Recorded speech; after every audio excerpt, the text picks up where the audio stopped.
Yo boys, for today's video, ang pag-uusapan natin ngayon ay paano ba nabibuild ang attraction at paano ito papataasin, no? Para ito doon sa mga lalaki na hindi alam, no? O magpasa hanggang ngayon ay patuloy pa din na humahabol sa mga babae, no? Yung mga walang alam, yung hanggang sa ngayon is nabubuhay pa din doon sa feminism.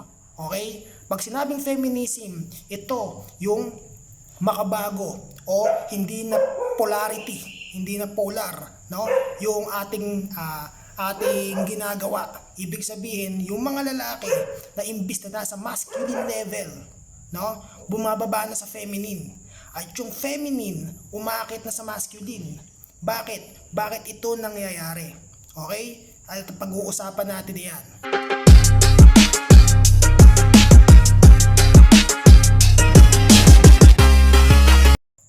Okay. Pag sinabing attraction, ito yung parang magnet na humahatak doon sa tao para mapalapit siya sa iyo. Okay? 'Di ba alam niyo yung magnet? Kapag yung magnet is nakaramdam siya, no, ng polarity sa kanyang paligid, o sabihin nating metal, 'di ba? Kapag 'yon is lumapit sa metal, napapansin nyo na a-attract yung magnet doon sa metal, 'di ba? So that is the attraction. Pero sa tao, tanungin natin, paano nabubuo ang attraction sa tao, lalong-lalo na sa babae? Alam ninyo, no, na ang mga babae is emotional, no? Napakataas ng emotional level ng mga babae. Based on science, ang emotional level ng mga kababaihan ay 80%, no? Based sa psychology yan, ha? 80% ang emotional level ng mga babae.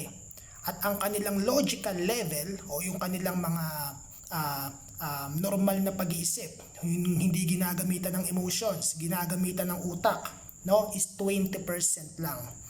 Kaya mas madalas ang mga babae is madaling ma-attract saan? By emotions. At nagde-decide sila, hindi nila ginagamitan ng logic. Lagi silang gumagamit ng emotions. So, pagdating sa attraction, ano ang connection nito? Sige, mabibuild mo ang attraction, no? Mabibuild mo ang attraction. Depende yan sa kung ano ka, kung paano ka mag-isip, no? Bilang lalaki, no, na mas mataas ang logic compare sa emotions. Kung paano ka mag-isip, mabibuild mo ang attraction. At napakadaming ways para i-build ang attraction. Unang-una, nandyan ang physical. So, sa physical, kasama na dyan yung pag-gym, kasama na dyan yung magagandang trabaho mo. Siyempre, kung kumikita ka ng marami, kumikita ka ng pera, makakapag-build ka ng attraction, no? By logic. Okay? Pero kapag dating sa babae, dahil sa emotions sila bumabase, mabibuild mo ang attraction, no? Kapag hindi ka palaging nandyan. Mabibuild mo yung attraction based on space and time. Di ba? Parang apoy. Subukan mong magpaliyab ng apoy at tinagtad mo ng mga kahoy. Hindi mo nilagyan ng hangin. Hindi mo siya nilagyan ng space. No, nadaanan ng hangin. Tingin mo magpa-fire yung apoy? Magbe-burn yung apoy? Hindi. Mamamatay yung apoy. No? Subukan mong lagyan ng uwang. Subukan mong lagyan ng space. Pag-iwa-hiwalayin mo yung mga kahoy, no? Bigyan mo siya ng mga konting butas, konting space. Tignan mo, magliliyab yung apoy. Just like the attraction. Ang attraction is kailangan mo ng space, kailangan mo ng time, no? So ito kasi ang hindi tinuro sa eskwelahan, hindi tinuro ng mga magulang, lalo na yung mga tatay, kasi nga nabuhay sila doon sa feminism, sa feminism generation, no, na sila yung lumuluhod, sila yung nanliligaw, pinagsisibak nila ng kahoy, pinag-iigib ng tubig, hanggang sa naging modern na yung panliligaw. Ngayon, paano naman ligaw ang lalaki? 'Di ba? Pinupuntahan sa bahay, binibigyan ng chocolates, ng flowers, 'di ba? Yung iba nga sinesendan pa ng GCash, 'di ba? Mga hindi marunong mag-isip. Kasi nga hindi ito tinuro no, ng mas nakakatanda sa kanila. Kaya nga ngayon may mga kagaya ko na nagba-vlog ng ganito, na mga tinatawag na red pill, alpha male, di ba? Na kailangan baguhin natin yung sistema. Hindi pala sa babaguhin, ibabalik natin sa dati, no? Na kailangan ang mga babae, no, ma-attract sila o bumalik sila sa natural na sila. No, paano sila babalik kung patuloy kang habol ng habol? No? Pag naliligaw ka, binasted ka. Bakit ka binasted? Bumagsak yung attraction level mo. Bakit bumagsak yung attraction level mo? Kasi palagi kang nandun. Kilala ka na niya. Namamatay yung mystery, namamatay yung curiosity. At ang mga babae is nagde-decide yan by emotions. Ngayon, kung alam niya na lahat sa'yo, patay na yung mystery, patay na yung curiosity. Ano pa kailangan niyang malaman sa'yo? Paano ko pa niya iisip-isipin? Paano pa mabubuo yung emotions niya? No? Na ikaw yung palaging laman ng isip niya, palagi ka ngang nandun. Oh, di ba? Am I right? Tama? Kaya ang kailangan nating gawin, no, i-build ang attraction, at kailangan tong malaman ng mga kalalakihan for what? Para hindi masira ang relasyon na binubuo mo. Tandaan mo, you are the man. Lalaki ka. At ikaw ang maglilid sa isang babae. At ang mga babae, para mga bata yan. Hindi nila alam kung ano yung tama at mali. Kasi nga nagde-decide sila by the emotions. Kung ano yung emosyon na gumagana that time, yun lang ang tama para sa kanila. Di ba? Kaya nga ginawan logic ang mga lalaki para mag-guide, para mag-lead sa mga babae. Di ba? Kaya hindi mo dapat pinapabayaan na kung may karelasyon ka, babae ang magli-lead sa inyong dalawa. Bumabagsak ngayon yung polarity. Ang nangyayari, yung babae nagiging masculine. Ikaw na ngayon yung feminine. So sa attraction, patay na. Bakit? Kasi wala nang dikit. No, wala nang dikit yung magnet na kahit ilapit mo sa bakal, hindi na siya magdidikit. Bakit? Patay na yung attraction eh. Di ba? Kaya nga kailangan bilang lalaki, no, physically, mentally, emotionally, matibay ka. Bakit? Kasi ikaw yung magli-lead sa relationship. Di ba? So yun ang attraction. Kailangan mo ng space and time. Kailangan mong humiwalay. Paano ka hihiwalay? Sige nga. Halimbawa, may girlfriend ka. Huwag kayo palagi magsasama. Di ba? Kailangan may one day na mapag-iisip mo siya. I-test mo siya. Kasi ang mga babae, mahilig mag-test yan. So, kailangan tayong mga lalaki, alam natin yon. Kailangan marunong din tayong mag-test sa kanila. Hindi yun para pagtripan sila o para manipulahin yung kanilang mga pag-iisip. Ginagawa natin yun para tumibay yung relasyon. At the same time, mabuild mo yung sarili mo. Doon sa mga time na hindi kayo magkasama, hindi kayo magka-chat, yun naman yung time na nilalaan mo sa sarili mo. Gumawa ka ng pera. Pumera ka ng pumera. Mag-gym ka. Di ba? Mangilala ka ng mga iba. No? Hindi ko naman sinasabi na, well, masama mang babae, pero importante din kasi yun. Bakit? Kasi hindi natin hawak yung utak ng mga babae. Ang mga babae nagde-decide yan. Sabi ko nga kanina at paulit-ulit na ang mga babae nagde-decide yan by the emotions. Paano na lang kung mas may pumorma dyan o may dumiskarte dyan na mas mataas sa'yo. Mas mataas ang value nun kumpara sa'yo. De iniwan ka na niya. Paano na lang kung iiwan ka niya? Paano mo siya mamamanipula? Kung wala kang options na iba. Paano ka titibay sa mata niya? Paano ka magkakaroon ng strength sa mata niya? Paano siya mate-turn on sa'yo kung wala kang options na iba? Sige.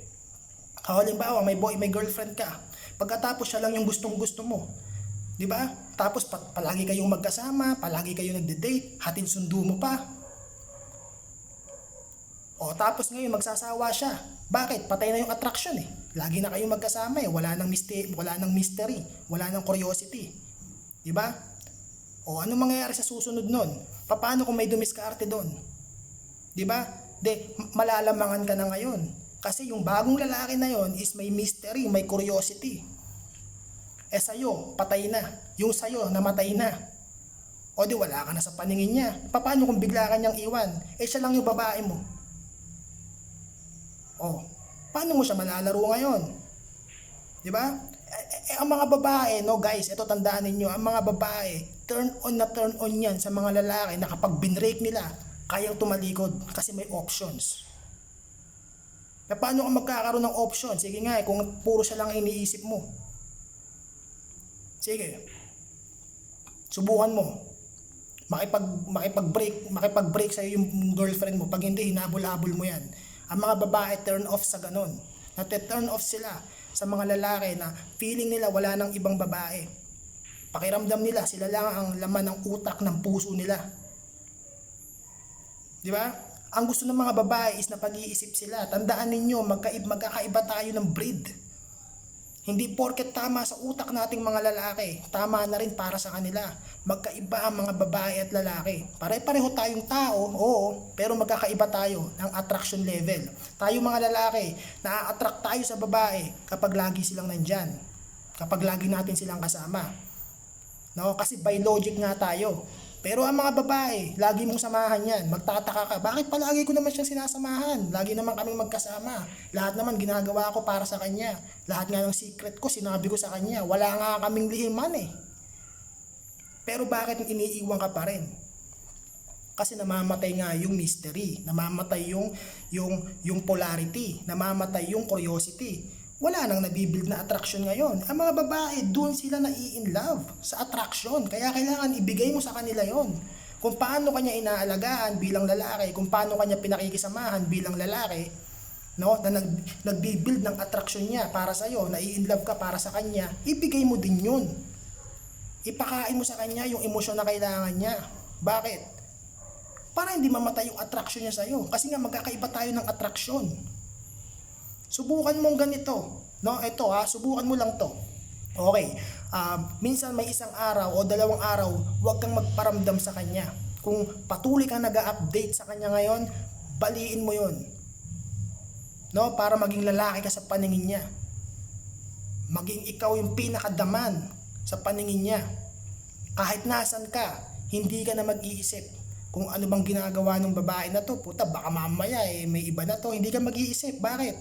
Ikaw yung laman ng isip niya eh. Kasi nga pinag-iisip mo siya. Pag ang babae pinag-iisip mo yan, ikaw lagi ang laman ng isip niya, negative man o positive. Hindi ka niya naiiwat, di ka niya makakalimutan. Kahit sinong lalaki yung dumating sa kanya, no? Natatakpan yun ng emosyon na nararamdaman niya para sa'yo. Ano yung emosyon na yun? Pinag-iisip mo siya eh. Hindi siya sure kung mahal mo siya. 'Di ba? Ay yung lalaking dumarating ngayon sa buhay niya. Babaliwalain niya 'yon. Bakit?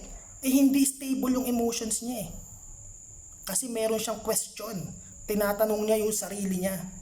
Kung mahal mo ba siya? Kung ano ba yung nafi-feel mo at nararamdaman mo para sa kanya.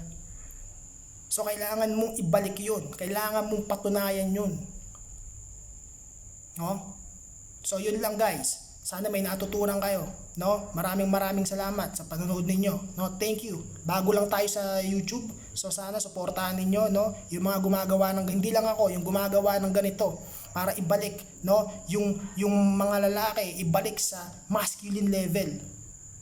Na kailangan din naman ng mga babae at ginagawa natin to para din sa kanila, para yung mga relasyon ay hindi masira. No? Maraming salamat. Thank you. Manatili kayong magpakastig. Manatili kayong misteryoso. Manatili kayong may pera at mayaman. Bakit? Yun lang ang mag-aangat sa inyo at ikaw lang ang tutulong sa sarili mo. Thank you. Peace out.